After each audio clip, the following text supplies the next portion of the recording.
Well, Lennie, new management team now appointed. Obviously, you're staying in place as the club's manager. How exciting is the feeling around the place now that everything is put in place?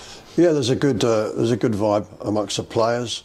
I'm pleased, obviously, that the coaching team has been supplemented with Anthony and Gavin coming in, both experienced coaches. So I'm sure they'll add to the situation and help me develop players in the team and get what we want, which is to get out the league and make a playoff challenge.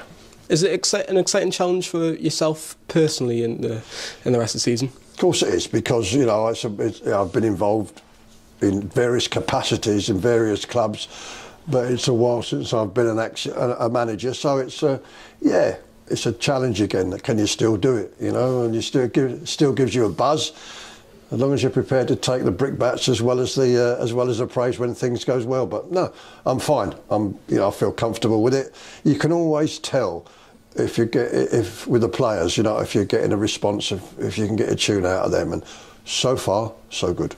And you mentioned so far that the 3 games that you've had in the dugout. How have you found them? Yeah, well, it's been a while since the last game, because of the break, because we didn't have a game last week. But the players have. The change at Maidenhead, they responded to that. We got that draw there. Played well at Altrincham, could have won, and we played very well at the time against Aldershot and fully deserved to win. So, we've been able to get some good training in as well, which is important. So we're getting various people up to speed and getting people back from injury, so the squad becomes competitive. But I'm pleased with the preparation. In that sense, how much has this little 2-week break helped in not only preparation but also rest and recovery as well? Yeah, I think so. I think it's been. You want to be in the cup, obviously you do, but the other side of the coin is that because we've had that 2-week gap, it gives me a chance to train them properly, effectively, without worrying about rest and recovery periods, and also give them a little bit of time off as well at the start of it to give so they can charge their own batteries up. It's a mental thing as well as physical, so that when they did come back in for the full week this week, we can work hard and they're ready to go. And to be fair to them, it's easy to say it, but they've trained very well. You've tweaked a few things already in the 3 games that you've had in charge. Now that everything is permanent going ahead, can we expect more of a change in terms of playing style?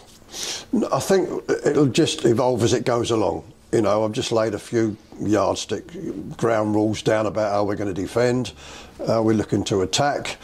The most important thing is defensively, we won't go into a long rigmarole, that you get the distances between the units of the team right, so you don't get stretched. That's the first thing. And attacking wise, we had to get closer to Manny D, so we can play our combination play and get our wide players involved more, which we did very well against Aldershot, I think. Now we've got to develop that and coach that and improve that, but there's a million things, but that's the basic underlying philosophy of it. And around a month ago when we sat down, it was a case of getting results and getting confidence and belief back in the group. What do you want to see now? What are the aims and objectives going forward? Consistency. We've done that, and I want to see the players who've not been in the team stepping up and challenging for positions of the team, which I'm seeing in training. And now we've got to bring a consistency. I mean, at the end of the day, we've only won 2 league games at home so far. We've got not this Saturday, obviously, but we've got to put that right sooner rather than later. It's quite a tough programme in November, and it's dead simple. I don't want to be any worse off position-wise than we are now at the end of November, and it would be great if we could be even better. And we'll talk about the forefront of your coaching staff. Obviously, Gavin and Anthony arriving at the club and Nicky staying on and remaining in playing capacity as well, where he's been ever present this season. Can you just expand more on your role within that coaching team? Yeah, I mean, Gavin and Anthony have come in, both experienced coaches. Nicky's on the coaching pathway, and he's absolutely part of it. But of course, he's got to play. He's a valuable player still. So there's only so much he can do, because he's got to be in the training sessions. He can't take them at the same time, and he's got to play on a Saturday. So he's part of it, but he's 80-90% player at the moment and 10% coach, if you like. Although I value his opinion, and as with Anthony and as with Gavin, as we go along, we'll evolve how we're going to set the sessions up and who's going to do what day to day, etc., etc. But what it will do is, because of the two of them, it'll allow us to work more individually with players, which hasn't often been time for before. So especially some of the younger ones, so we can spend some more time on individual development as well as team play and trying to prepare for the next game. In something that was mentioned in the press release as well, it's been a thorough process, a long process, a well thought out process, but also one that benefits the club in the long run as well, with developing your own coaching team and coaches from within the club. That's it. They're reasonably experienced, but hopefully we can help them progress their careers, coaches, prospective managers.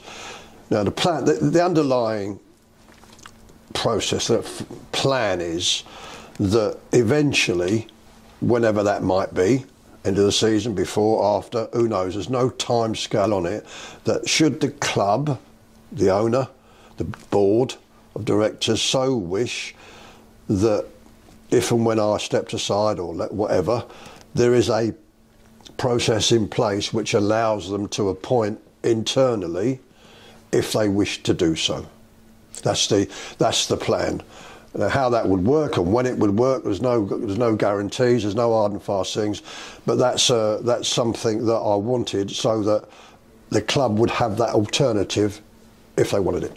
Yeah, and that's the forefront of your coaching team, but there's a lot of people in the background. Adam Smith, Carl Dickinson, Ronnie Moore, Ben Daniel analysis team as well. Luke Waterfall, he's doing his coaching badges at the minute as well. There's a lot of experience and leadership qualities and a lot of depth to your coaching team. Yeah, and it's good, exactly right, and they're all staying where they are. They're all going to continue to do their jobs, and especially the younger ones, we hope we can help them develop. That's part of the job for me as a manager. Not obviously you manage the team and you manage the players, you have to manage upwards, but also I want to see all the different members of staff in their different fields progress, improve, evolve, and that's the name of the game. I've done that for years and I want to continue doing it. Yeah, and what has your message been to the players and also to the fans as well? What's got to happen is, it would be unfair to say that pride had gone completely, but we've got to restore more pride in the shirt, in the club. That's good. It would be unfair to say it's disappeared, but we've got a lot to do to really make the fans feel really proud of their club constantly. That's what we've got to do. We've got to get people in the gate, we've got to get attendances up, and we've got to make sure that they can't win every week, but they take some real pride in their team. And just one final one, a big game on Saturday away to York City. The away end is fully sold out. A fantastic effort, obviously a great trip there last year. How much are you looking forward to that? What type of test are you expecting, and how is the squad looking? I think it'll be a great atmosphere. We just got to make sure we don't let the fans down. That's the first and foremost thing.